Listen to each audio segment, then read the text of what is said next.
Bonsoir chers téléspectateurs, comme promis nous nous retrouvons pour notre émission Zoom Sur. Ce soir nous allons parler du lancement de la campagne maraîchère, la campagne nationale de culture maraîchère 2025 et 2026. Un événement majeur placé sous la haute supervision du président de la République, Mohamed Ould El Ghazouani, depuis Rosso, capitale agricole du pays. Alors avec un objectif ambitieux de 12 000 hectares cultivés et une production attendue de 240 000 tonnes de légumes.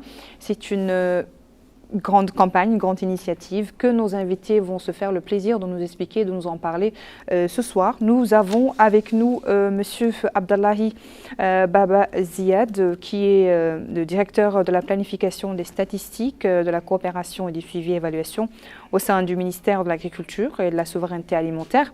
Également avec nous Monsieur Hamada Didi Sid Ahmed, directeur général de la Société nationale de développement rural Sonader.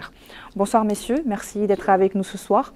Alors avant de parler de cette campagne, d'entamer le débat, je vous propose de suivre ce reportage d'Aminata Khan qui revient sur le lancement de la campagne nationale de culture maraîchère 2025 plutôt et 2026.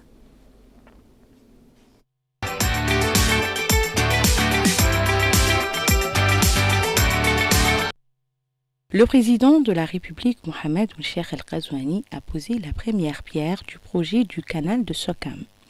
Le projet va permettre de creuser et de réhabiliter 34 km à partir du fleuve Sénégal dans le but d'irriguer environ 16 000 hectares de terres agricoles fertiles pour contribuer à l'extension des surfaces aménagées et à la promotion de la production locale de légumes et de céréales pour l'amélioration de la gestion des ressources en eau. Il faut dans ce cadre noter que les réalisations agricoles de la wilaya du Trarza permettront de gagner en production et d'obtenir une valeur ajoutée pour atteindre l'autosuffisance alimentaire. À ce propos, le directeur des infrastructures de la Sonader s'est exprimé. Le projet SOCAM a pour objectif d'améliorer la sécurité alimentaire, de lutter contre la pauvreté, améliorer la résiliation de la population locale, mais justement promouvoir l'entrepreneuriat privé. Et à travers ça, effectivement, nous allons, à travers l'entretien du cours de SOCAM, qui est de 34 km, donc nous allons sécuriser une superficie de 16 000 hectares, dont actuellement 4 000 sont déjà exploités, mais le reste, nous aurons effectivement l'aménagement de 3 000 hectares qui sera financé par l'État au profit de la population locale, et 8 000 hectares qui seront financés par les promoteurs privés pour l'introduction des technologies de pointe, mais aussi la production de produits maraîchers et fourragers, mais avec une forte implication de la population locale. Il est à noter que l'engagement des pouvoirs publics a œuvré pour la réalisation de la vision stratégique pour le développement des secteurs de l'agriculture avec ses partenaires a porté ses fruits au cours de ces dernières années.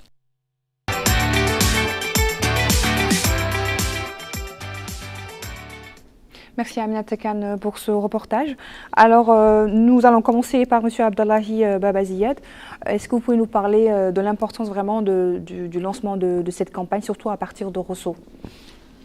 Merci beaucoup. Je tiens d'abord à remercier la télévision de la Mauritanie pour nous donner cette heureuse occasion. Et puis, je confirme que nous sommes réjouis, réconfortés, mais surtout engagés par la visite que vient d'effectuer son Excellence Monsieur le Président de la République, lançant encore pour une fois la campagne agricole, cette fois-ci nationale pour le maraîchage, au niveau de la ville de Rosso et la wilaya du Trarza.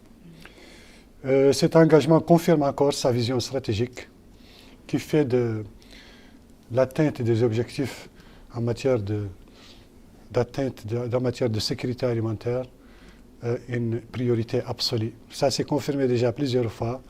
Et je crois que, comme vous le savez, il confirme ici que le secteur de l'agriculture est un secteur qui a une portée de sécurité alimentaire, mais aussi qui a une portée beaucoup plus importante de souveraineté nationale. Et là, ça se confirme davantage. Son Excellence a tenu à donc engager les paysans, à engager les producteurs, à engager tous les intervenants et surtout le département de l'agriculture à redoubler d'efforts et de travailler davantage pour justement accroître la production et la productivité en culture maraîchère. Vous n'ignorez pas l'importance de ces filières maraîchères dans le cadre de la sécurité alimentaire, dans le cadre de la lutte contre la malnutrition, mais c'est aussi une filière qui a des portées stratégiques en matière d'exportation, en matière de développement économique du pays, de création d'emplois. Et si vous regardez les 3 dernières années, vous allez constater que nous avons enregistré une croissance exponentielle, aussi bien en matière de superficie aménagée que de production et de productivité. Ceci s'explique par 2 raisons majeures. La première, c'est qu'il y a un engouement du secteur privé et qui donc s'est investi dans ce domaine-là.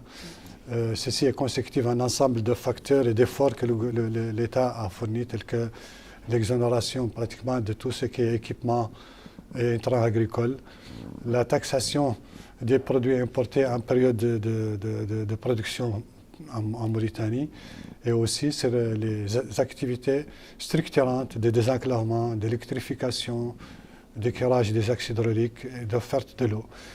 Si la campagne est lancée à partir de Rosso, cette campagne reste nationale. Parce qu'en fait, vous avez dit Rosso, capitale agricole de la Mauritanie, mais en réalité, toutes les wilayas de la Mauritanie sont des wilayas à vocation agricole. Mais les typologies de mise en culture, de pratiques varient d'une wilaya à une autre. C'est vrai, le Trarza, comme toutes les wilayas de la vallée, on y pratique l'irrigué. Et je suis heureux d'avoir avec nous le directeur général de la SONADER, qui est le maître d'ouvrage délégué pour justement la gestion de la vallée du fleuve Sénégal, la rive droite. Mais aussi, il y a des wilayas en pluvial, qui sont des wilayas dans les systèmes oisiens, qui produisent du maraîchage et qui sont concernés par cette campagne et pour lesquels nous comptons beaucoup pour l'amélioration de la productivité et de la production, pour au moins améliorer et couvrir les besoins de ces différentes wilayas. Nous avons des wilayas qui émergent en matière de production maraîchère, tels que la Saba, tels que le Tagan, l'Adrar et bien sûr le Dohod. Donc pratiquement toutes les wilayas, on y pratique l'agriculture. L'appel, l'activité a une portée nationale. Je m'arrête là à ce niveau et je passe la parole à monsieur.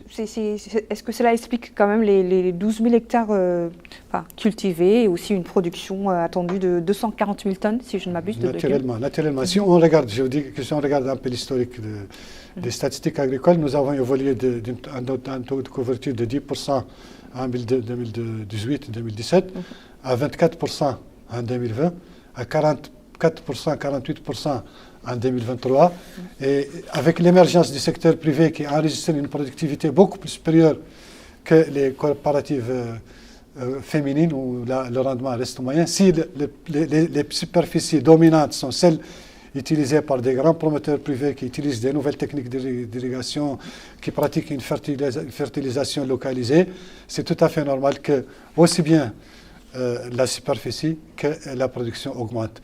Ajoute à cela aussi l'intérêt que portent ces promoteurs privés dans l'exportation de certaines variétés, surtout de PASEC, et qui sont donc très appréciées au niveau de l'exportation, et ici qui rapporte et qui a donc fait de cette activité une activité à rentabilité économique avérée. Alors, cette campagne s'accompagne également d'investissements structurants, comme l'aménagement du canal Soukam, si je prononce bien.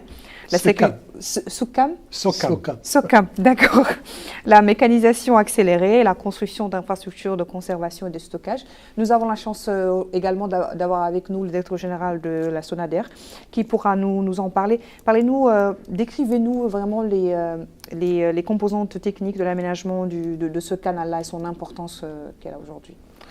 Merci madame et merci à la télévision nationale de nous avoir offert cette occasion de parler de cet important événement qui s'est passé, comme vous dites, l'autre jour à Rosso et qui a été honoré par la présence de son Excellence, Monsieur le Président de la République. Effectivement, cette présence de son Excellence vient à un point nommé parce que, comme Abdallah le disait, le secteur globalement et la filière maraîchère vivent actuellement une transformation et une nouvelle dynamique importante. Cette dynamique a permis effectivement ce qu'on disait tout à l'heure, l'augmentation des superficies ces les 2 dernières années ou les 3 dernières années, avec une augmentation significative de la production. Nous arrivons aujourd'hui, avec les estimations qu'on a, à atteindre à peu près 40% de nos besoins en produits maraîchers, ce qui était loin il y a 2 ou 3 ans. Donc, il y a un moment fort, il y a une évolution qui vient, il y a une dynamique qui a été préparée par le gouvernement dans le cadre de l'exécution du programme électoral de son Excellence. Le gouvernement a entrepris un ensemble de mesures qui agissent sur toute la stratégie agricole globale du gouvernement, tant au niveau fiscal, au niveau des importations, la fiscalité sur les équipements, tant sur la régulation des marchés, de nos marchés intérieurs, tant sur l'investissement important dans les infrastructures de base, ainsi que les actions qu'on entreprend au niveau de la filière, quels que soient les services dont on a besoin du froid, du stockage et de la transformation. Tout ce qu'on appelle la chaîne de valeur globalement. Donc le gouvernement a entrepris un ensemble d'actions qui ont donné leurs effets et qui commencent à se faire sentir. C'est dans ce cadre qu'entre le projet SOCAM, qui a été lancé par son Excellence, qui est un projet parmi une nouvelle génération de projets structurants, qui va permettre de faire rentrer d'importantes superficies qui n'étaient pas irrigables, qu'on ne pouvait pas atteindre par l'irrigation. Ce projet va permettre d'amener de l'eau du fleuve jusqu'à 34 km en aval. Et donc tout au long de ce WED, on va faire les investissements, les travaux nécessaires pour lui permettre de véhiculer suffisamment d'eau et de façon permanente pour pouvoir irriguer et en permanence 16 000 hectares. Donc cela a un impact direct sur la gestion des périmètres. Ça a un impact direct sur les superficies additionnelles qui vont se faire. Vous savez certainement qu'on parle au niveau de la campagne risicole de 40 et quelques mille hectares par an. Et si vous voyez que SECAM lui-même va apporter à lui tout seul 16 000 hectares presque additionnels. Donc c'est un effet significatif, c'est l'augmentation des superficies. Et il aura un effet significatif aussi, c'est la production et la productivité, parce qu'il est fait de telle manière qu'il va permettre la mise en valeur à partir des productions des dernières technologies. J'explique, c'est les 34 hectares qui vont être creusés ou approfondis ou aménagés. Il y aura 4 000 hectares qui étaient là avant, qui étaient aménagés avant par les propriétaires privés, mais qui avaient du mal à être irrigués. Correctement. Parce que c'était un marigot naturel. Quand il y a beaucoup d'eau, il y a de quoi irriguer, et une fois l'eau retirée, on ne peut plus faire une autre saison. Donc maintenant, ce qui a été décidé, c'est que ces 34 000 hectares soient endigués, pour que sur toute l'année, creusés bien sûr et endigués, pour que sur toute l'année, il y a les débits nécessaires pour permettre à ces 4 000 hectares qui étaient là de pouvoir être intensifiés et cultivés 2 ou 3 saisons, permettre à 3 800 hectares qui étaient là mais qui étaient inondés systématiquement, il va la sécuriser et permettre de pouvoir la mettre en valeur en continu. Et il va permettre surtout en aval d'ajouter 8 000 hectares qui n'étaient pas irrigables. 8 034 hectares. Et c'est là la nouveauté. C'est que ces 8 034 hectares ont été conçus dans le projet pour avoir un système d'irrigation qui est sous haute pression, qui va permettre d'utiliser les dernières technologies de goutte à goutte, de pivot. Ce qui va permettre de rationaliser l'utilisation de l'eau, bien sûr, mais ce qui va permettre aussi d'améliorer significativement la productivité des cultures. Et ça, l'événement a été concomitant parce qu'il y a une relation très forte entre l'axe hydraulique SOCAM nouveau et la filière horticole et la filière maraîchère générale. Parce que la grande partie de ce projet, les grandes superficies, dedans, une grande partie des superficies dedans, va être utilisée essentiellement pour les cultures maraîchères et horticoles de façon générale. Et donc c'est en plus, on pense que sous peu, ces 8 000 hectares vont venir s'ajouter aux 12 000 dont on parle maintenant. Très rapidement. Parce que, comme ça a été dit, ce projet est fait pour être remis dans 8 mois, tout simplement. Et il a aussi la nouveauté, c'est que les 8 000 hectares qui sont destinés à la haute intensité, capitaliste bien sûr, ont fait l'objet d'un appel à proposition de projet. C'est-à-dire que l'État a décidé de ne plus, comme par le passé, attribuer les terres au premier venant. Mais il a été décidé par le gouvernement que ces terres-là vont être attribuées à des entreprises qui ont fait des propositions de projets suffisamment pertinents pour le gouvernement et qui apportent aussi les garanties nécessaires de leur capacité de financement, de leur capacité technique qui leur permet de mettre en valeur avec les nouvelles technologies, leur permettre, mais aussi de leur capacité de réseautage du marché international. Parce que, comme Abdallah le disait tout à l'heure, l'un des volets, des grands axes de notre développement maintenant, et surtout pour la filière horticole, c'est l'exportation. On a déjà commencé, comme vous le savez, sur un ou deux produits, essentiellement la pastèque. La pastèque. Mais nous comptons, avec ce projet, arriver très rapidement à satisfaire les besoins de notre marché intérieur et exporter en grande quantité. Donc, c'est un projet, une génération de projets qui est novateur en fait et qui va nous permettre d'améliorer très rapidement nos productivités et de pouvoir être en mesure de compétir dans le monde. C'est, comme je disais, un premier projet, d'une génération de projets, où on en a 4 qui vont être exécutés très rapidement. Il y en a un qui va se faire à côté, pas loin, à Aker, comme on dit, qui, on espère, va pouvoir couvrir 27, entre 17 et 27 suivant les hypothèses qui vont être retenues, 27 000 hectares. On a un autre projet plus important au niveau du Brakna, qui va apporter 50 000 hectares à travers la mise en place d'un nouveau axe hydraulique. Et on a au niveau du Gorgol un autre projet aussi qui va réaménager la vallée du Gorgol et qu'on espère 24 000 et 25 000 hectares. Ces projets sont tous en cours de préparation. C'est dans le cadre du projet SOCAM ou Non, c'est des projets similaires. Des projets similaires. Je veux dire par là que le gouvernement est en train de mettre en place un ensemble d'infrastructures qui vont permettre réellement, sous peu, de pouvoir nous assurer notre autosuffisance alimentaire et, je dirais, l'exportation, participer à l'alimentation du monde à partir de notre pays.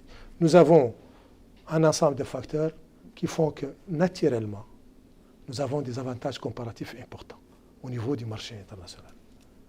Nous avons des terres presque vierges, je dirais, riches. Nous avons un bon ensoleillement. Nous avons une grande proximité, une proche proximité, je veux dire, des grands marchés, que ce soit en Europe ou chez nos frères africains. Et tout ça peut amener le pays à vraiment atteindre ce qui a été demandé par son Excellence, c'est-à-dire une révolution agricole. Alors, on est en train de mettre les jalons. À côté de ça, je dirais, il y a un grand projet, c'est la chaîne de valeur, qui est la mise en place dans un pôle de développement qui va permettre de mettre en place à son intérieur un agropole. Un agropole, c'est une zone industrielle destinée à l'industrie agricole, spécialement. Parce que si tous ces projets arrivent à amener leur production sur le marché, il faut qu'elle soit stockée, qu'elle soit bien sûr transportée en froid dans les bonnes conditions, Madame, nous reviendrons sur cette question-là pour que nous ne puissions pas voilà, perdre le fil concernant justement, M. Abdallahi, le département. En quoi le projet justement d'aménagement du canal Socam constitue-t-il un tournant stratégique pour la productivité agricole, pour compléter M. Hamada? Bon voilà, le Socam c'est un axe hydraulique qui est naturel, qui alimente la cuvette occidentale d'Irkiz. C'est ça un peu la définition du Socam. Donc il prend sa source depuis le fleuve, il alimente la cuvette occidentale d'Irkiz en traversant des zones à vocation agricole très importante dont le directeur général en a parlé. Ces zones donc constituent l'opportunité d'engager des partenariats avec bien sûr des cadres très clairs de partenariat et de mise en œuvre de projets qui sont en parfaite harmonie avec nos orientations stratégiques, telles que la production diversifiée maraîchage, pourquoi pas le blé, pourquoi pas les autres cultures fourragères, et alimenter un peu le marché national et naturellement exporter dans la mesure où ça peut rapporter, améliorer le taux de rentabilité interne des projets qui seront donc conclus avec les promoteurs privés. Mais comme le directeur général l'a dit, il y a d'autres axes hydrauliques qui vont être aménagés, des chenaux qui sont aménagés, des axes hydrauliques qui vont être entretenus, approfondis. Mais je crois que, comme il a dit, cette année, c'est l'émergence de projets structurants. Mais il a souligné un aspect très important. Vous savez, la Mauritanie, avec notre population, si on a 10 000 hectares, 15 000 hectares au maximum, qui sont exploités, mis en œuvre suivant les règles de l'art, nous pouvons, en tenant compte de tout ce qui est aval production, comme il l'a dit, le traitement de la production, son transport, son stockage, etc., atteindre notre autosuffisance en produits maraîchers et arboricoles. Je veux dire par là que si nous avons, actuellement, dans l'état où nous sommes actuellement, si nous avons des infrastructures de stockage, de conservation et de transformation, même ce qui est produit actuellement pourrait étaler la couverture des besoins davantage, plus de 2 mois ou 3 mois encore supplémentaires, avant même de mettre en valeur 12 000 hectares. Si maintenant nous mettons en valeur 12 000 hectares et nous aurons, comme il l'a dit, des complexes agro-industriels tels que les agropoles, les centres de conditionnement de froid et tout cela, nous pouvons couvrir les besoins toute l'année en produits maraîchers avec maximum 15 000 à 20 000 hectares de culture maraîchère. Donc c'est largement suffisant. Mais comme je tiens quand même à le souligner, nous, notre stratégie pour le secteur agricole est fondée sur 2 piliers. Un pilier investissement, partenariat public-privé, mais un pilier aussi important qui est l'accompagnement des collectivités locales qu'on appelle le pilier communautaire. Et c'est très important parce qu'il a une portée socio-économique très importante que nous ne négligeons pas, mais que nous essayons aussi de moderniser. On lance le partenariat public-privé, PPP et tout cela, on développe les nouvelles technologies, on est au diapason de la recherche, mais on moderne aussi et on fait la promotion de nos produits au niveau des zones pluviales, des zones oisiennes, pour justement que ces produits-là soient compétitifs et, à mon avis, promouvoir la valorisation des produits nationaux. On doit les valoriser, les emballer et tout ça là. Donc c'est un peu ça. Et de toutes les façons, comme il a dit, nous avons une situation agro-pédologique, climatique qui est très, très encourageante. Les primeurs de notre production peuvent rentrer en marché européen et nord-africain avant qu'ils rentrent en récolte. Et ça, c'est très compétitif et c'est très encourageant. C'est-à-dire? Ça veut dire que nos primeurs, c'est-à-dire notre récolte, ce qu'on appelle en termes agricoles les primeurs, c'est-à-dire les premières récoltes, en tomates, en produits maraîchers, Mauritanie, peuvent rentrer sur les marchés européens et de l'Afrique du Nord avant qu'ils rentrent en production, vu les différences entre les climats ici et les climats en Europe et en Afrique du Sud. Et ça, c'est des atouts. Maintenant, nous essayons aussi de moderniser le collectif au niveau des coopératives féminines. On essaye d'autonomiser les femmes, de les encadrer. Et nous travaillons donc à plusieurs échelles et de manière simultanée. Et ce que nous faisons aussi pour la filière maraîchère qui est très importante, nous le faisons aussi pour d'autres filières. Mais ce soir, on est un peu le zoom aujourd'hui ce soir et sur le maraîchage. Et je crois que sur le maraîchage, si on arrive à généraliser les nouvelles techniques d'irrigation et de fertilisation au niveau des promoteurs privés, au niveau de certaines coopératives qui sont assez évoluées collectives. Si on arrive à étaler la production sur pratiquement 8 mois à 11 mois de l'année, avec l'utilisation de semences appropriées, avec une couverture phytosanitaire appropriée, je crois que nous allons facilement atteindre notre objectif de sécurité alimentaire, de couverture des besoins en produits maraîchers et passer davantage à l'exportation. Monsieur Abdallahi, nous parlons de promoteurs privés, nous parlons également vraiment de grands projets que nous avons un petit peu concernant l'irrigation, concernant les terres fertiles et autres. Vous parlez également des coopératives féminines, de la société, des gens, des petits producteurs, si je peux me permettre. Oui. Est-ce que l'État fait en sorte quand même que ces producteurs qui sont à leur échelle ne soient pas écrasés par les grands promoteurs? Pas du tout. C'est pour cela que j'ai dit que notre stratégie est basée sur 2 piliers essentiels. L'accompagnement, la protection de nos producteurs collectifs, de nos coopératives féminines. On fait des subventions pour elles en matière de semences, en matière d'intrants agricoles, en matière de matériel de protection des cultures, en matière de chambres froides de conservation et tout cela. Et en général, il n'y a pas de... C'est-à-dire qu'ils ne sont pas emportés par l'émergence du secteur privé, pas du tout. Et d'ailleurs, ils se complètent et parfois même ils s'agrègent. Quand monsieur le directeur général parle d'agropole, cet agropole peut assurer des services de stockage, de conservation pour des petits producteurs et des coopératives qui n'ont pas les moyens de les faire et leur permettre de vendre, d'étaler un peu leur offre toute l'année. Donc, c'est 2 secteurs qui évoluent, mais qui sont en... Et puis, il y a aussi la création d'emplois au niveau des zones de concertation agricole. Je voulais juste ajouter,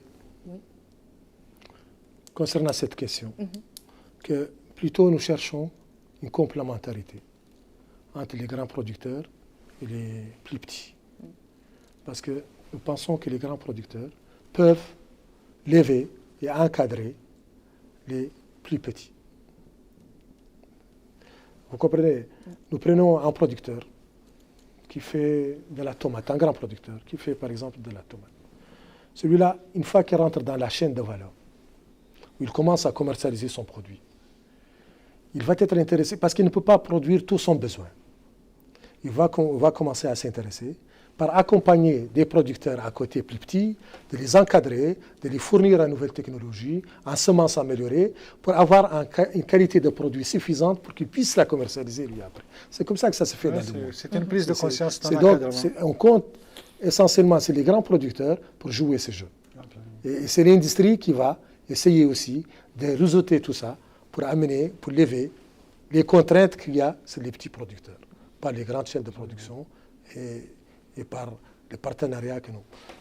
Effectivement, l'État, dans sa mission, veille sur les petits producteurs.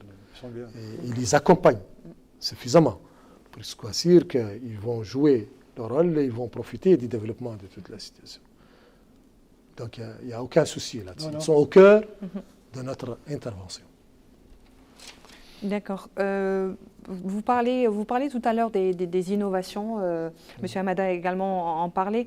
Il y a une mécanisation agricole qui s'accélère avec plus de 800 tracteurs, si je ne me trompe pas, et 700 moissonneuses importées. Comment se traduit concrètement sur le terrain tout cela? Je crois que l'exposition de l'autre jour a montré l'importance du parc, en rappelant que ce n'est pas tout le parc qui a été mobilisé, parce que logistiquement, c'est très difficile. Ça représente juste une partie. Mais ce qu'il faut dire, et il faut en être content, c'est qu'aujourd'hui, la Mauritanie a tous les équipements nécessaires pour assurer sa récolte. Ce qui n'était pas le cas, hélas, il n'y a pas très longtemps. Maintenant, on arrive à, je dirais, exporter même chez nos voisins à côté, nos frères. Je crois que l'année dernière, l'avant-dernière, il y a eu 100 moissonneuses, batteuses mauritaniennes qui sont parties de l'autre côté de la rive pour appuyer la récolte de nos frères à côté. Donc, je veux dire par là que le pays est devenu suffisamment équipé.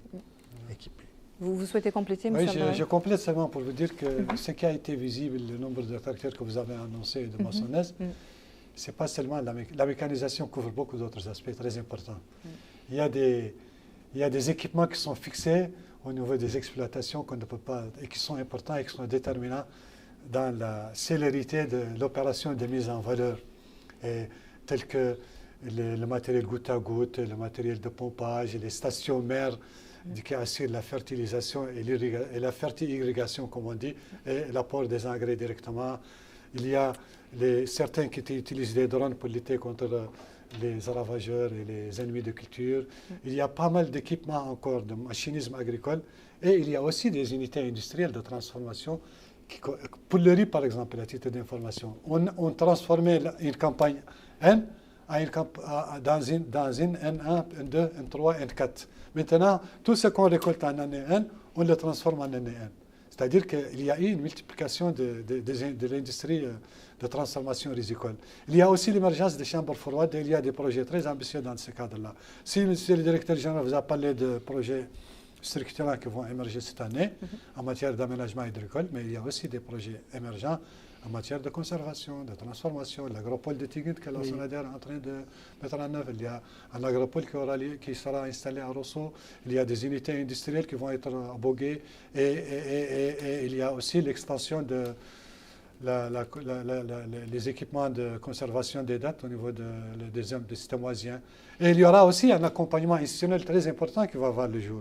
Que le programme mes ambitions pour la patrie, mon ambition pour la patrie de son Excellence Monsieur le Président a déjà retracé, telle que la création d'agences dédiées au système oisien. Et quand on te dit système oisien, il y a les dates, mais il y a aussi les maraîchages.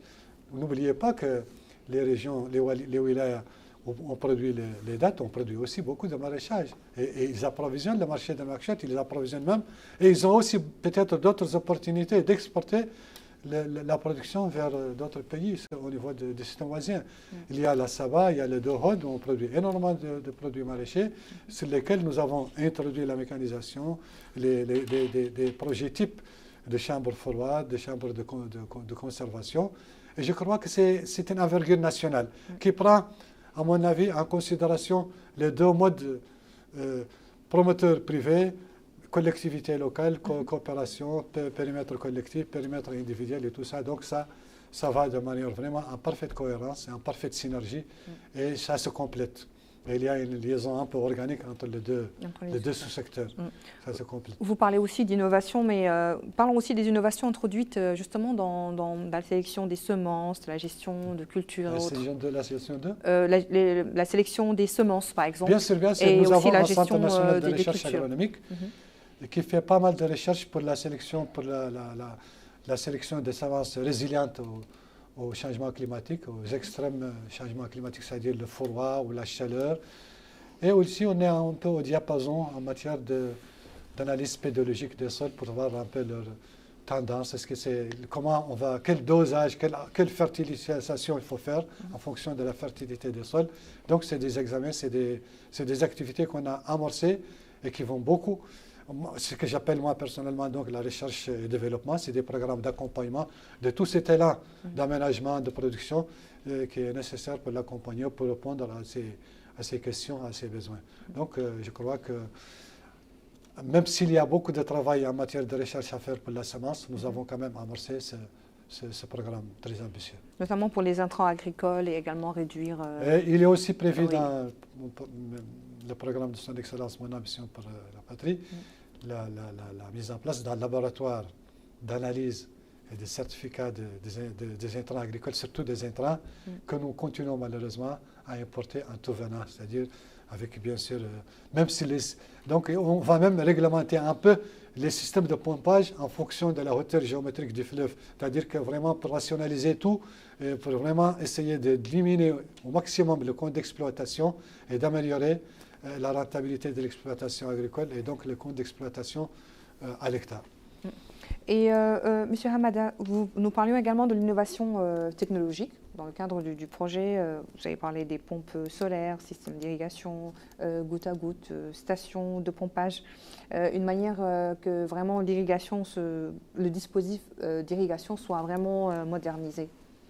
Oui, nous essayons d'optimiser les systèmes d'irrigation disponibles. Jusqu'à maintenant, nous avons hérité des systèmes qui n'étaient pas suffisamment bien organisés, mal maintenus. Et nous essayons de mettre en place une nouvelle stratégie pour optimiser l'utilisation de l'eau. Et c'est d'ailleurs dans ce cadre qu'on est en train de définir un schéma d'aménagement pour la vallée globalement, pour décider de comment on va se faire la gestion de l'eau, comment on va se faire les attributions, l'affectation des sols, pour avoir un schéma d'ensemble pour nous permettre d'optimiser. Certainement, comme vous le savez, on a commencé une agriculture avec les disponibilités du moment, dans un désordre total, je dirais, qui commence à peser sur nos modes d'exploitation, que ce soit en eau, que ce soit en terre. Et le gouvernement a pris conscience de ça et nous sommes en train de mettre en place, comme je disais, les moyens qu'il nous faut pour nous permettre de mieux optimiser ça et de mieux l'organiser. C'était, je dirais, il n'y a pas longtemps, c'était une pagaille totale, où l'eau se gérait individuellement, se gérait suivant le bon vouloir de chacun. Mais l'eau est une ressource extrêmement importante. Et elle est à la base de tous les systèmes d'exploitation. En termes de ressources utiles, mais en termes aussi de coût de la ressource elle-même dans son exploitation. Nous avons mis en place, c'est pour cela que ceux qui connaissent bien le système trouveront que ce CAM va être mieux géré, point de vue régulation de l'eau, que ce qui se fait sur nos autres axes hydrauliques. On a mis sur ce CAM des pompes, des stations de pompage, qui vont, elles, gérer l'eau. Ce n'est plus à chaque exploitant de mettre ses pompes et de tirer comme il veut. Non. Il y aura des stations de pompage qui vont être là et on va savoir les besoins de chacun et pas plus que son besoin. Et on va contracter avec lui sur cette base. Et c'est l'État qui va gérer ce système pour s'assurer que chacun va trouver la quantité d'eau qu'il a besoin et qu'aucune goutte ne sera gaspillée. Nous, maintenant, on a des problèmes. On a des zones où on est en trop d'eau, au même moment où on a des zones où on n'a pas d'eau.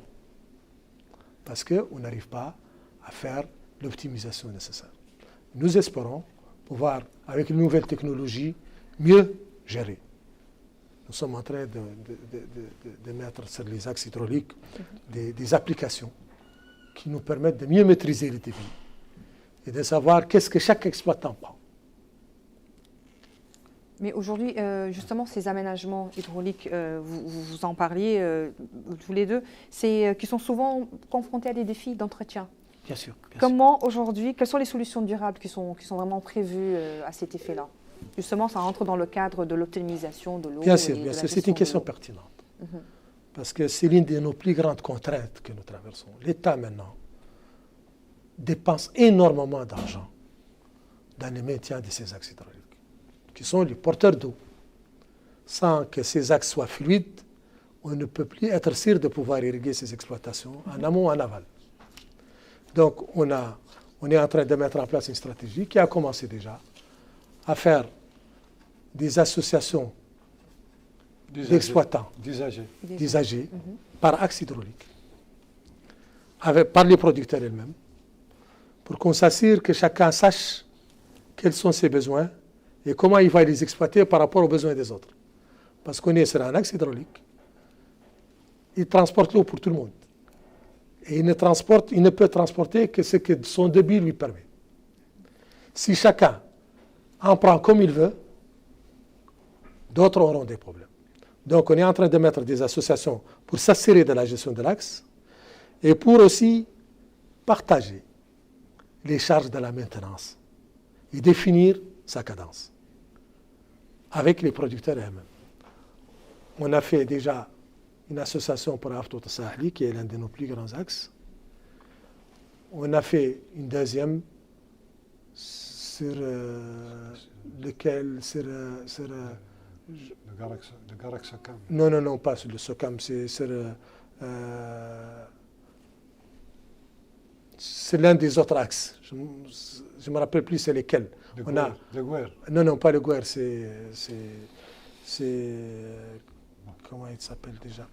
C'est un autre axe qu'on a, c'est lesquels on vient de faire l'association. On compte la faire, c'est les 12 axes hydrauliques qu'on a dans le Trarza. Donc, ces associations vont nous permettre de mieux gérer la maintenance de ces ouvrages qui sont déterminants. Et on espère arriver à ce que les coûts aussi soient supportés, que ce ne soit pas seulement l'État qui supporte le coût de la maintenance, que les producteurs privés, sur ces axes-là, s'engagent. C'est Messour. Le deuxième axe, c'est Messour. On a fait son association. Oui. Et donc, on tient à ce qu'on responsabilise les producteurs eux-mêmes dans la gestion des axes hydrauliques et dans la maintenance. Donc, M. Abdallahi, l'État compte également sur les promoteurs privés, aussi sur disons, les autres producteurs aujourd'hui pour l'entretien de ces axes-là ou de ce système d'irrigation. Effectivement, comme il l'a dit, nous, actuellement, il a parlé de 12 axes hydrauliques. Certains axes sont au niveau du bas delta, qui est le plus donc, favorable pour la diversification agricole, surtout pour l'horticulture. Je crois que l'équirage et l'approfondissement de tous ces axes hydrauliques seront faits suivant des règles de l'art qui sont bien définies et qui vont assurer une durabilité un peu de l'exploitation de tous ces axes. Naturellement, il y a des associations d'usagers et comme vous le savez, il y a déjà 2 projets de décret qui ont été qui définissent un peu le système de transfert et de gestion des infrastructures publiques ou réalisées par l'État, tels que les axes curés ou les axes carrément ouverts par le département à travers la SONADER, les barrages, les ouvrages de régulation. Tout ça donc sont régis par des cahiers de charges bien clairs, bien précis, qui déterminent les obligations de tous les intervenants et de tous les usagers, aussi bien promoteurs privés que collectifs, que participation de l'État dans la maintenance de ces ouvrages-là. Je vais un peu compléter, monsieur le directeur général, pour vous dire qu'il y a beaucoup d'eau, comme il a dit, mais il y a aussi des zones où il n'y a pas d'eau. Mais nous avons surtout beaucoup d'eau en abondance au niveau des vallées et des défluents et des affluents du fleuve Sénégal. Et comme vous l'avez par exemple au niveau de... Nous perdons, les eaux de surface malheureusement, on perd beaucoup d'eau de surface. Et actuellement, on est orienté vers la politique de construction d'ouvrages de retenue d'eau dans des zones à potentialité agricole importante, telles que les zones en zone pluviale. Faire des barrages et des retenues d'eau, des centres, des pôles de développement intégrés, diversifiés. On fait naturellement les céréales traditionnelles, mais avec un mode beaucoup plus moderne. Mais on fait aussi du maraîchage. On fait de l'arboriculture fruitière. On fait des cultures fourragères. Donc, tous les ouvrages qu'on construit, que ce soit des barrages, que ce soit des axes hydrauliques, que ce soit des retenues d'eau, on fait autour de ces axes, on s'organise de telle manière avec nos structures d'encadrement, que ce soit à travers la SONADER ou à travers les délégations régionales en zone pluviale et oisienne, on fait de ces zones-là des zones de production de pôles de développement avérés. Et je vous dis aussi qu'il y a des spécificités par wilaya. Nous pouvons profiter de cette diversité des spécificités pour essayer de faire de notre agriculture, surtout de notre production maraîchère, une production diversifiée. Compétitive et vraiment durable et aussi qui répond aux objectifs d'atteinte de sécurité alimentaire. Parce que quand je pense par exemple à la Fumugleïta, il y a la patate douce qui émerge, on en produit énormément. Quand je pense au gorgol, on fait l'association du niébé avec le sorgho en décrit. Il y a énormément de spéculations qu'on fait qui donc qui sont importantes dans le cadre de la diversification, qui peuvent être comptées en matière d'horticulture, d'arboriculture fruitière et de légumineuses d'une manière générale, qui sont importants et qui apportent beaucoup en matière de nutrition et en matière de besoins alimentaire au niveau national. Mais justement, maintenant, qu'est-ce qui est prévu M. Hamadan avait commencé à en parler à un moment. Quelles sont les mesures qui sont prévues aujourd'hui justement pour renforcer cette chaîne de valeur-là? Parce que nous parlons quand même de beaucoup de production. Voilà, pour se complémenter, pour que déjà les Mauritaniens puissent en profiter et à l'international également. Premièrement, il y a les fiscalités. On a pratiquement subventionné, on a détaxé les intrants importés, les équipements agricoles importés. C'est à peine à 3,7% d'imposition. On a surtaxé les produits concurrentiels en période vraiment de production au niveau national. Mais il y a aussi tout un ensemble de mesures qui accompagnent, telles que les désenclavements, la protection des cultures par les moyens de protection contre la divulgation des animaux, la lutte anti-aviaire contre les ennemis, les oiseaux granivores. Il y a l'électrification qui a progressé au niveau de la vallée sur 250 km et qui va continuer. Il y a des infrastructures de stockage qui donc sont distribuées, qui se répartissent au niveau national, où il y a beaucoup de projets de construction d'infrastructures de stockage, de conservation, de transformation. Et il y a aussi un encadrement technique et un appui organisationnel de toutes les coopératives qui produisent, qui font des activités agricoles. Donc tout ça, c'est des mesures d'accompagnement que l'État accompagne les producteurs dans le cadre de cette, comme l'a dit M. le directeur général, on amorce une révolution agricole. C'est-à-dire on change carrément d'approche en matière de production agricole. On change d'approche aussi bien au niveau de l'irrigué pour les cultures maraîchères qu'au niveau du pluvial pour les cultures traditionnelles, qu'au niveau du système oisien pour la production des dattes et le renouvellement des palmiers dattiers. Donc ça touche à pratiquement toutes les filières. Toutes les filières sont touchées par ce nouvel élan. Alors ce nouvel élan, M. Hamadan, pour compléter, pour rebondir sur le sujet de vraiment cette chaîne de valeur, sur le stockage, la commercialisation maraîchère et d'autres productions locales, qu'est-ce qui est mis à disposition aujourd'hui en termes de matériel, en termes d'innovation et en termes de modernisation également? Voilà, merci Madame. Je dirais qu'on n'a parlé suffisamment des efforts d'investissement au niveau des infrastructures, au niveau des superficies emblavées. C'est clair qu'il y aura des grandes productions, Inch'Allah. Mais il faut bien savoir que les grandes productions, les productions maraîchères, ont besoin essentiellement de chaînes de valeur. Le produit maraîcher est un produit très fragile. Il faut qu'il soit pris en charge tout de suite à sa sortie du champ. Il faut qu'il soit pris en charge par une chaîne de froid qui va l'amener normalement du périmètre, du champ, jusqu'à la table à la cuisine consommateur. Il doit garder toute la chaîne de froid. Malheureusement, nous avons encore cette faiblesse. Bien sûr aussi, on ne peut pas lâcher toute cette production à un seul moment sur le marché.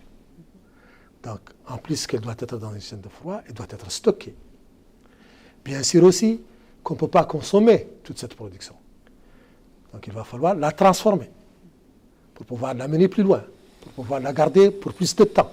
Parce que c'est des productions saisonnières, il faut bien le savoir. Et surtout pour pouvoir l'amener ailleurs. Comme disait Abdallahi tout à l'heure, nos besoins en produits maraîchers sont très limités parce qu'on est une population qui n'est pas très grande et qui ne nécessite pas beaucoup de produits. Donc, si réellement on veut valoriser tout le potentiel agricole qu'on a, comme l'a décidé son Excellence, c'est le Président de la République, et comme notre gouvernement s'est engagé fortement aujourd'hui dans ce nouveau paradigme qui n'est plus la recherche de la production, mais sa valorisation. Il s'est imposé qu'en cours de route et dans toute cette stratégie, pour qu'elle puisse être valorisée, qu'on mette le temps, qu'on prenne le temps et les moyens pour développer la chaîne de valeur. Et c'est pour cela que je vous ai dit, il y a un projet important qui est en train de se faire par le gouvernement dans les jours qui viennent, qui va voir le jour, projet de ville industrielle agricole.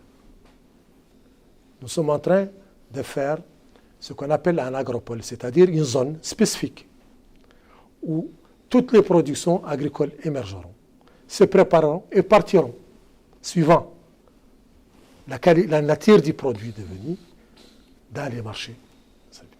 Et ça, c'est quelque chose de très important.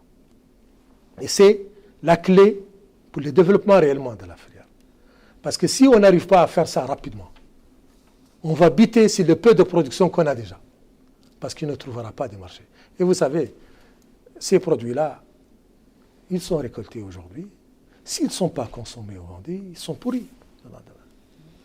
Donc, ça va être une perte importante pour le producteur, et ça va le décourager dans la suite de sa production, parce qu'il n'aura plus d'ailleurs les moyens de faire son produit. Et donc, le gouvernement a entrepris un projet qui vient valoriser tout ce qui s'est fait sur l'infrastructure, qui va demander de l'engagement public, mais qui a aussi besoin de l'engagement des opérateurs privés. Absolument. Parce que ce n'est pas l'État qui va transformer. Ce n'est pas l'État qui va faire des stockages. C'est les opérateurs privés. Et c'est là où je lance un appel à ces opérateurs, pour qu'ils commencent à investir dans l'industrie agricole. Il y a un potentiel important qui doit être mis en place rapidement. Et il y a des opportunités d'investissement, je veux dire, pour les investisseurs qui doivent se préparer à ça. Et si on veut vraiment développer notre agriculture, ce passage est obligé. On est obligé d'investir dans l'industrie agricole. Et donc, je crois que très rapidement, ça va se faire et ça va faire évoluer réellement notre production agricole. Si on veut aujourd'hui rentrer dans les marchés internationaux, il faut être compétitif. Il faut être de qualité. Et ça, les marchés sont exigeants. Ils demandent que nous-mêmes, on sache qu'on doit transformer nos méthodes de production, nos méthodes de conservation, qu'on doit s'assurer qu'on a la qualité qu'il faut, que nos produits ont une traçabilité suffisante pour garantir leur hygiène, pour garantir qu'ils ne sont pas nocifs, parce que c'est la nourriture des gens.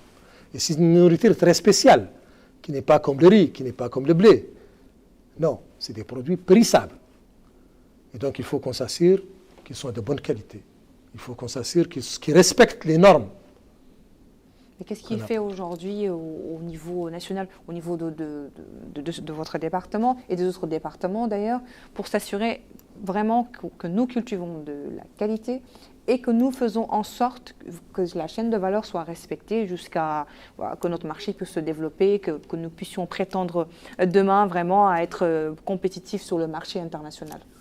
Je dirais que malheureusement, avant, il n'y avait pas cette vision des choses. On regardait, on était plutôt dans le dogme de la production et de la production. On poussait à produire, on subventionnait, on aidait les producteurs à produire. Mais on ne se demande pas qu'est-ce qu'ils vont faire de leur production. Je vous dis un exemple qui est connu. Au moment où on manquait de tomates sur le marché de Nouakchott, où il y a la tenue des prix extraordinaires, les producteurs laissaient leurs produits sur le marché, sur les périmètres. Une grande partie pourrie, parce qu'il n'y a pas de la chaîne de froid pour les transporter. Il n'y a pas de stockage qu'il faut. Ils amènent leur production. Si elle n'est pas vendue les mêmes jours, elle est pourrie. C'est fini. Donc il n'y a pas vraiment que de moyens qui ont été mis, Voilà. Mis en place à cette époque-là pour... Et je salue le gouvernement aujourd'hui et l'initiative engagée qu'il prend pour que tous les maillons de la chaîne se mettent en place, pour que la filière se complète et pour qu'elle puisse réellement être durablement installée. Je compte personnellement sur l'esprit d'entrepreneuriat des Mauritaniens qui a fait qu'aujourd'hui, aux dernières expositions qui a été présidée par son Excellence l'autre jour à Rosso, il y avait 33 entreprises mauritaniennes qui travaillaient dans l'agrobusiness avec les nouvelles technologies, avec une capitalisation très forte et donc des moyens importants qui sont injectés. Ça s'est fait C'est les 2-3 dernières années, tout simplement. Et je crois que tout le monde a pris aujourd'hui conscience du potentiel qu'on a dans le secteur agricole et de l'opportunité d'investissement qu'on doit faire dedans. Et de l'apport que ça peut nous apporter sur le marché international, à partir d'apports en devises, à partir de l'emploi. Vous savez, la culture fourragère, elle a quelque chose de très spécial. C'est qu'elle est fortement utilisatrice de main-d'œuvre. Ce n'est pas comme le riz, ce n'est pas comme le reste. Un hectare de tomates, pour le prendre, il faut 30 à 40 personnes. Un hectare de riz, il faut 1-2 personnes pour 4-5 hectares. Vous comprenez? C'est donc, ça va avoir un effet redistributif qui est très important à travers l'emploi. Et la demande internationale est insaisissable. Elle est énorme. Elle est énorme en ces produits-là. Et nous, comme disait Abdallah tout à l'heure, on a des moments où nous sommes les seuls capables de produire. Vous prenez la pastèque. La pastèque a eu son succès parce qu'elle vient à un moment sur les marchés internationaux. Personne dans le monde ne produit la pastèque, si ce n'est la Mauritanie. Personne. Et ça marche vraiment, la pastèque vraiment? La pastèque aujourd'hui, si vous regardez au niveau des bourses agricoles, vous regardez au niveau des bourses agricoles, vous allez, qui citent les produits avec leur prix, vous allez trouver pastèque Mauritanie. C'est devenu un produit spécifique avec un label qui s'appelle pastèque Mauritanie, qui est coté. Donc on a ces avantages comparatifs qui sont là, qui nous permettent de pouvoir, sur beaucoup de produits, écouler toute notre capacité de production avant que les autres ne se réveillent, comme on dit. Vous souhaitez compléter, M. Abdallah, sur le... Oui, je veux dire que, comme l'a dit, toutes les politiques, les stratégies étaient axées sur la production. L'aval était négligé carrément. Et c'est ce qui est un peu, comme on dit dans le jargon des paysans, faisait que le moral des producteurs était au fond du sac. Maintenant, il y a un réveil. Les gens sont réveillés. Et puis, mais il y a quand même un accompagnement très serré du gouvernement, du ministère, pour justement assurer un cadre institutionnel, un environnement très favorable à ça.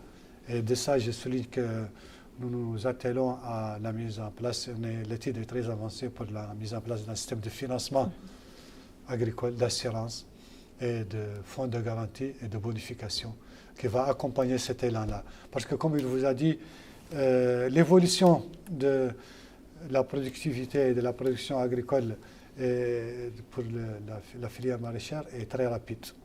Pourquoi? Parce qu'elle est lucrative et les gens ont su qu'elle apporte, pas seulement du point de vue financier et économique, mais aussi du point de vue création d'emplois, du point de vue énormément. Ça apporte beaucoup et ça aide vraiment le secteur à vraiment jouer son rôle économique qui lui est dédié.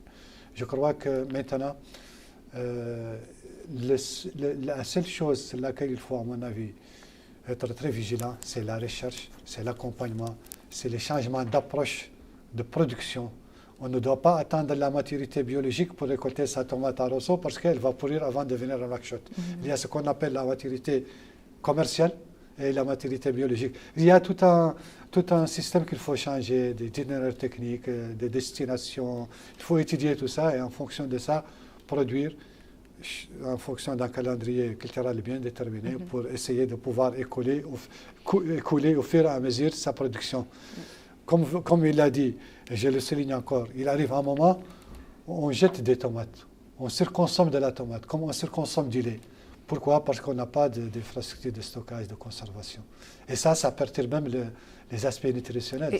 Et c'est dommage, nous arrivons des fois à des périodes comme le Ramadan, par exemple, où vraiment la consommation en légumes atteint son pic en Mauritanie, et que c'est dommage que nous ne puissions pas approvisionner nos marchés, surtout dans ces périodes-là. Le Ramadan passé, quand même, on est parvenu à, réellement, grâce justement à l'amélioration en matière de productivité et de production, à couvrir notre marché national avec les principaux produits maraîchers consommés en Mauritanie. Mais aujourd'hui, est-ce qu'il y a une communication tout autour justement de ce que vous faites, de ce que fait le département ou une association avec les autres départements, surtout la communication du consommé local?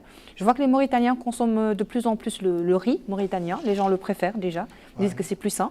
Maintenant, est-ce qu'il y a juste une communication pour les populations aujourd'hui pour que nous puissions consommer local, consommer ce que nous produisons, parce que nous savons que c'est une production qui est assez saine, et que voilà, avant même de penser à exporter, mais que nous, les enfants du pays, puissent vraiment consommer nos produits.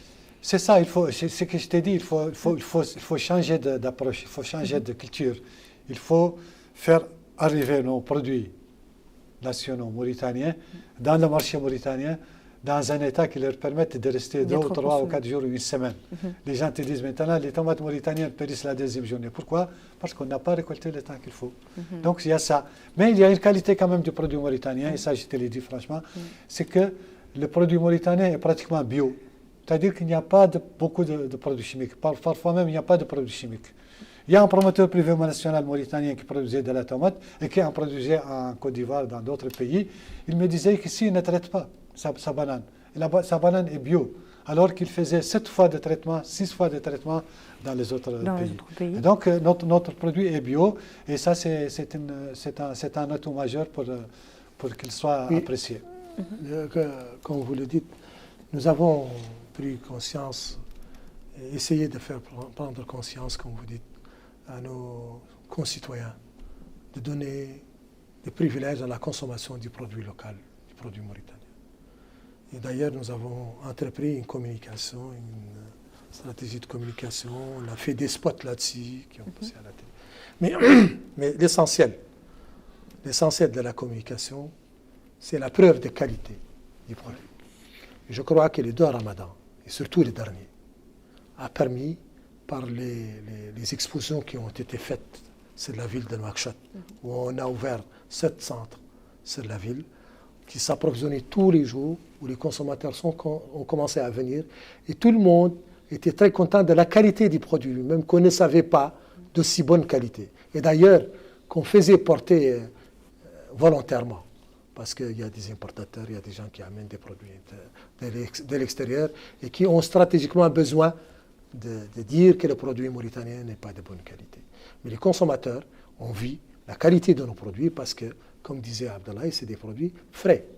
Parce qu'on a fait de telle manière qu'ils viennent du champ au stand, directement. Et donc, tout frais. Mais vous avez posé une question pour comment faire pour arriver à pouvoir garder nos produits.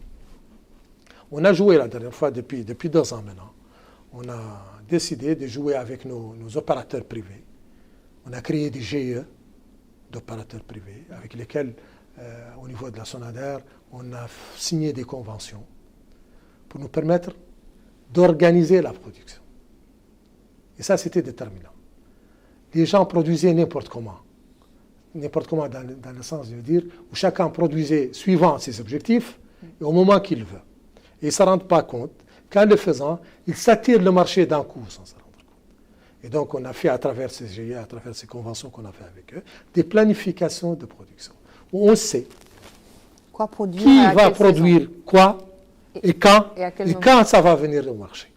Et donc c'est comme ça qu'on a pu maîtriser l'inexistence d'une chaîne de valeur et de froid disponible, parce qu'on sait qu'aujourd'hui, on a 50 hectares qu'on va récolter, tout simplement. On sait, par exemple, on sait que leur production va venir demain sur le marché. Et donc, il ne va arriver sur le marché que les besoins nécessaires. Et donc, on jouait sur les récoltes, sur le calendrier culturel et les plantations pour s'assurer qu'on va tenir le marché au niveau, pour qu'il ne soit pas inondé par nos produits. Ce qui va chuter les prix et ça va être une catastrophe. Mais ça aussi, ça a été fait avec une décision de plafonnement du prix, où les prix n'ont pas dépassé, je crois, essentiellement 250 au BIA, quels que soient les produits. Donc ça nous a permis d'offrir aux consommateurs un produit de qualité à bon prix, mais à l'organiser de telle manière que le producteur aussi arrive à écouler sa production. Et on est arrivé parce que le gouvernement a été déterminé et suffisamment engagé à ce que, dès la fin de la période de fiscalité sur les produits, parce que on n'a pas eu le temps de revenir sur tout le système de gestion des marchés qui a été entrepris par le gouvernement, on met une fiscalité sur l'importation à partir des périodes de notre production, une fiscalité glissante, suivant la disponibilité de nos produits. On augmente, on diminue la fiscalité, on joue là-dessus. Il est arrivé un moment où on s'est rendu compte que la période où on avait des fiscalités fortes s'est arrêtée, parce que ça s'est fait à travers la loi des finances, alors qu'on avait encore une surproduction d'oignons. Le gouvernement a pris son courage, je dirais, et c'est saliable, et il a fermé les frontières carrément. Où il n'y a plus... Pour encourager le consommer Pour local. encourager que la production nationale s'écoule carrément, librement. On a fermé les frontières, madame, pendant 2 mois. Le pic de la production. J'allais vous poser la question justement, comment aujourd'hui, pour faire avancer nos producteurs, notre production locale et tout, comment le département aujourd'hui compte gérer l'importation de produits? Voilà, c'est ce que je disais. On a la protection du marché globalement, qui est faite par la fiscalité. Suivant les produits et suivant nos productions attendues, les produits sont fiscalisés à l'importation. On dit la tomate, aujourd'hui, elle est fiscalisée à 39% de son prix. Et ça va partir jusqu'au moment où on n'a plus de production, on enlève la fiscalité. Donc on a une fiscalité glissante qui nous permet d'en faire un levier pour protéger. Mais on est aussi sous une autre contrainte, parce que nous voulons que notre production soit compétitive. Et nous ne voulons pas qu'elle soit supportée n'importe comment, protégée n'importe comment. Il faut qu'elle puisse garder les besoins de sa compétitivité. Il faut qu'il sache qu'il faut produire moins cher. Et on ne peut pas protéger le marché à tel point aussi qu'on amène un produit trop cher pour le consommateur. Parce que le gouvernement veille à ce que les produits soient accessibles aux consommateurs. Donc il y a une péréquation qu'on fait sur tout ça pour arriver à donner à nos produits la chance de se vendre, la chance d'être compétitifs aussi et de protéger nos consommateurs des aléas de ce genre de choses. Mais nous sommes persuadés qu'avec le temps, avec les gains qu'on va faire sur les productivités, on arrivera où on n'aura plus besoin de protéger fiscalement nos marchés. Nos produits eux-mêmes seront suffisamment compétitifs pour ne pas subir une concurrence que nous savons par ailleurs quelque part déloyale. Même, parce que d'autres États font suffisamment de subventions pour leurs produits pour qu'ils puissent se vendre chez nous. Donc le gouvernement est très conscient de ça et il gère de façon très équilibrée tout ça. Et on est arrivé, heureusement, à ces équilibres de notre politique agricole qui ont fait que les consommateurs sont satisfaits, les productions se développent. Et les marchés sont toujours approvisionnés. Vous souhaitez compléter rapidement avant que nous arrivions à la fin de l'émission? Ce qu'il a dit, c'est valable surtout au niveau des périodes, des pics de production, comme on dit. Et c'est avec la coordination de plusieurs départements, le commerce, bien sûr, bien sûr, le ministère des Finances à travers la douane, et notre ministère à nous, puis bien sûr tous les ministères en lien avec cette activité d'approvisionnement. Il y a même les importateurs qui sont dans les commissions avec nous pour négocier. Il ne faut pas on a fait d'ailleurs cette année. Donc il y a tout un ensemble d'actions qui sont menées pour justement protéger la production nationale. Et puis de toutes les façons, comme il l'a dit aussi, il faut être prudent. Il ne faut pas aussi laisser le producteur produire n'importe quoi. Il faut que ce qu'il produit soit compétitif. Il ne faut pas dire, voilà, on te protège, on va t'acheter tout ce que tu vas faire, quelle que soit sa qualité. Non. Nous restons exigeants en matière de qualité de la production. Et ça, c'est important. Mais ça garantit l'accompagnement technique en matière de recherche, en matière de fiscalité, comme il a dit, en matière de protection, tout un arsenal de mesures qui accompagnent cette production-là. Aujourd'hui, M. Abdallahi, quel message souhaiteriez-vous adresser aux agriculteurs, aux investissements nationaux engagés dans cette nouvelle saison, cette nouvelle campagne? Voilà, je leur dis seulement que cette filière maraîchère, l'horticulture d'une manière générale, la filière de production maraîchère, de l'arboriculture fermitière et des produits forestiers non ligneux qui sont très importants et qui sont très consommés, parce que les jujubes, le gomme arabique, c'est des choses qu'on doit valoriser. Cette filière, donc, a une portée stratégique en matière de création d'emplois, de sécurité alimentaire, mais aussi d'impact sur l'économie nationale.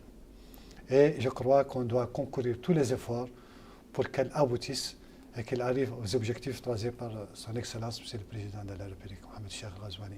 Et je crois que nous sommes appelés ici, aujourd'hui, à vraiment redoubler d'efforts, mettre en place l'environnement institutionnel qu'il faut pour accompagner tous ces producteurs, qu'ils soient promoteurs privés, qu'ils soient individuels, qu'ils soient collectifs, et pour vraiment ne pas casser le rythme et l'évolution que j'ai qualifiée d'exponentielle lors de mon introduction, et qu'elle reste encore exponentielle, et qu'elle reste compétitive, et que nous profitons. Vous savez, nous avons une forte pression. Il y a une rareté de l'eau au niveau de l'Afrique du Nord et de